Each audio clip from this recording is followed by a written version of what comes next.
I hope अच्छे होंगे, right. चलिए मैं होगी तो प्रजापति यूट्यूब चैनल पे आपसे जो स्वागत करती हूँ और आज मैं आपके लिए लेके एक्सरसाइज 8.1 का क्वेश्चन नंबर 6। तो प्लीज ध्यान से समझिएगा और लाइक शेयर करना मत भूलिएगा। ओके बच्चों, आइए देखते हैं इस क्वेश्चन में क्या कहा गया है। यदि कोण ए बराबर कोण बी न्यून कोण हो जहां कोस ए बराबर कोस बी, तो दिखाइए कि कोण ए बराबर कोण बी है या नहीं। मतलब कि हमें कोण ए बराबर कोण बी सिद्ध करके बताना है और हमें दिया गया है कोस ए बराबर कोस बी के। ठीक है, तो आइए सबसे पहले इसे हम ड्रॉ में समझते हैं। आप देख रहे हैं कोण ए और कोण बी हमें न्यून कोण दिया गया है। तो देखिए सबसे पहले मैं ड्रॉ बना रही हूं, मतलब कि एक समकोण त्रिभुज बना रही हूं। ये देखिए, ये मैंने बनाया है एक समकोण त्रिभुज, ठीक है, जो कि 90 डिग्री का है। अब जब ये समकोण त्रिभुज है तो बचे हुए दो कोण क्या हो जाएंगे, न्यून कोण हो जाएंगे। तो यहाँ पर मैं नाम दे देती हूँ ए, जो कि हमारा न्यून कोण है, और यहाँ पर नाम दे देती हूँ एंगल बी, जो कि हमारा न्यून कोण है। और बचा हुआ कोण समकोण ये क्या हो जाएगा, सी। तो आप देख सकते हैं इस तरह से मैंने एबीसी एक समकोण त्रिभुज बनाया है, राइट बच्चों। और 90 डिग्री के सामने वाली भुजा क्या हो जाएगी, कर्ण हो जाएगी। तो ये हमारा कर्ण है। चलिए अब देखते हैं, हमें दिया है सम के अंदर क्या दिया है बच्चों, कोस ए बराबर है कोस बी के। साथ ही सिद्ध करना है हमें जो आप एंगल ए देख रहे हैं वह किसके बराबर होना चाहिए, एंगल बी के बराबर होना चाहिए, राइट। तो एंगल ए बराबर है होना चाहिए एंगल बी के।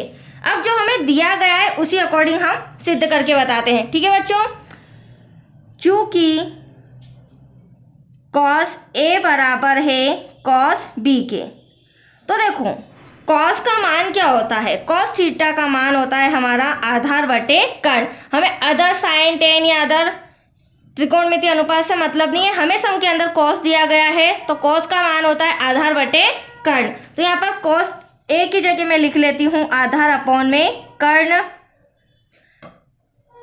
ठीक ऐसे ही यहाँ पर भी कॉस का मान क्या आ जाएगा बच्चों, आधार बटे कर्ण, राइट। अब आप यहाँ पर बच्चों को बहुत सारी डिफिकल्टी होती है, कंफ्यूजन होता है, तो इसलिए मैंने दोनों तरफ दोनों का मान लिखा है। हालांकि मान एक ही होगा, बट अब आप ध्यान से समझिएगा ड्रॉ के अंदर। देखो अब मैं आधार क्या लेऊंगी, आप देख रहे हैं कोस ए के अकॉर्डिंग। तो जिस तरह 90 डिग्री के सामने वाली भुजा कर्ण होती है, उसी तरह कोण के सामने वाली भुजा क्या होती है, लंब होती है। तो कोस ए के अकॉर्डिंग बीसी मेरा लंब होगा। जब बीसी लंब होगा तो एसी मेरा आधार हो जाएगा। और मुझे क्या चाहिए बच्चों, आधार। तो ये एसी आधार और अपॉन में कर्ण है, तो कर्ण हमारा ए भी हो जाएगा। तो यहाँ मैं लिख देती हूँ एसी अपॉन में A B, right. Any doubt? ठीक ऐसे ही अब मैं कॉस बी की बात कर रही हूँ, मतलब अब मैं एंगल बी की बात कर रही हूँ, ठीक है, कोण बी। यहाँ पे मुझे आधार और कर्ण चाहिए, तो यहाँ पे भी आपको समझना पड़ेगा कोण के सामने वाली भुजा हमेशा क्या होती है, लंब। मतलब कि अब AC मेरा लंब है क्योंकि मेरा एंगल चेंज हो चुका है, तो AC मेरा लंब है और BC मेरे लिए क्या है, आधार। तो यहाँ पर BC और कर्ण तो हमारा वही रहेगा AB।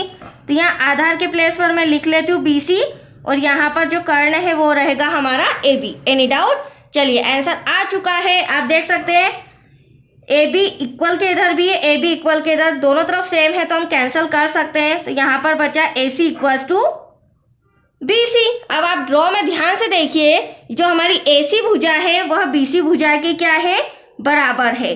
तो देखिए क्योंकि किसी त्रिभुज की संगत भुजाएं, इस तरह से संगत भुजाएं जब आपस में बराबर होती है तो इनके संगत कोण भी आपस में बराबर होते हैं। यह हमने 6th चैप्टर में पढ़ा है, राइट। तो यहाँ पर हम 2 लाइन लिख लेते हैं, इससे आपका इंप्रेशन अच्छा पड़ेगा टीचर के सामने, प्लस मार्क्स भी आपको अच्छे मिलेंगे, राइट बच्चों। तो यहाँ पर मैं लिख रही हूँ किसी त्रिभुज की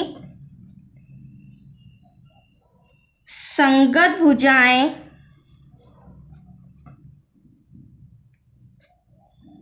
बराबर होती हैं तो इनके संगत कोण भी आपस में बराबर होते हैं, राइट। इस तरह लिखने से आपका इंप्रेशन बेस्ट रहेगा, राइट।